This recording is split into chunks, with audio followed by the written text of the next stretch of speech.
Ja, vedeti moramo, da je Hitler v času svojega vodenja Tretjega rajha največkrat potoval na te daljše relacije z vlakom.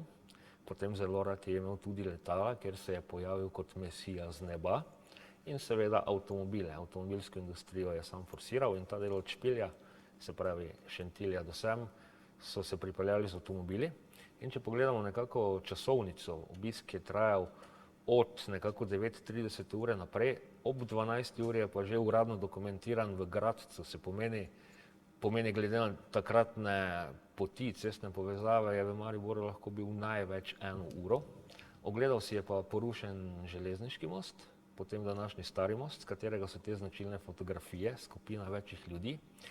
In preko glavnega trga je potem pot nadaljeval do Slomškovega trga in Mestnega gradu.